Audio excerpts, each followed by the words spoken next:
L'incertitude du moment, Charles Pépin, on en parle depuis tout à l'heure, l'impossibilité parfois de faire des projets parce que justement on n'arrive pas à voir ce qui va se passer bientôt. C'est pas forcément une source d'angoisse pour vous. Vous y voyez même de la beauté, ça paraît fou ça. Et même de la liberté. En fait, s'il y avait aucune incertitude, il y aurait aucune liberté. Si tout était certain, tout serait prévisible. Ouais. Et on a du mal à vivre l'incertitude évidemment parce qu'on voudrait être rassuré. Mais ça irait mieux si on se disait que l'incertitude c'est la condition normale. Et que de temps en temps, on a des petites certitudes. Mais nous, on a été élevés dans l'autre sens. Comme si l'essentiel était certain et qu'il allait avoir des petits moments d'incertitude. Donc c'est plus facile de comprendre la relation entre incertitude et liberté lorsqu'on comprend que l'élément dans lequel nous habitons, c'est l'incertitude. Charles Pépin, vous publiez La rencontre, une philosophie, c'est chez Alary. C'est un très beau livre qui m'a émerveillée parce qu'il dévoile les secrets de l'amitié, de l'amour, des rencontres évidemment. D'ailleurs, une rencontre, c'est l'occasion d'un projet aussi. Mais on a pas mal à les faire les rencontres en ce moment. Ben, écoutez, on peut quand même se rencontrer à distance, on peut chatter, on peut s'inscrire, voilà.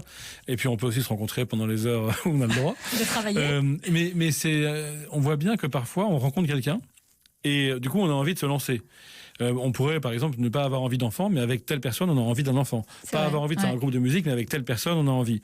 Et ça prouve que la rencontre a le pouvoir comme ça de nous relancer dans l'existence et aussi qu'on a besoin des autres pour savoir ce qu'on désire vraiment.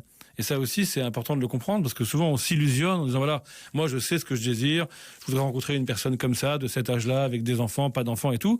Et en fait, c'est complètement absurde. Seule la rencontre nous dira ce qui est bon pour nous. Attendez, Charles Pépin, ça veut dire qu'il faut être prêt à rencontrer. Alors, dans quel état il faut se mettre pour faire une rencontre ? Dans un état de disponibilité à l'égard de ce qu'on n'attend pas. Et c'est ça qui est compliqué. Parce qu'en général, on a des attentes et on voudrait que le réel satisfasse notre attente, corresponde à notre attente. Mais la vraie rencontre, c'est la rencontre d'un mystère, d'une surprise et d'un inattendu. Donc ça s'appelle la disponibilité. Alors il faut quand même avoir un premier mouvement actif, j'explique bien dans le livre, c'est ce double mouvement, un mouvement volontaire, un mouvement où je sors de mes habitudes, où je sors de chez moi quand c'est possible. Ça veut dire que j'ai une attente, évidemment, que j'ai un désir, mais il faut savoir aussi y renoncer et s'ouvrir à ce qui vient, ce qui s'appelle la disponibilité. Et finalement, l'articulation de ces deux attitudes, un mouvement volontaire pour aller vers les autres et un mouvement de relâchement, d'observation et de disponibilité, fait le secret des grandes rencontres, qu'elles soient amoureuses, amicales ou professionnelles. Minute Papillon sur France Bleu, Sidonie Bonnec.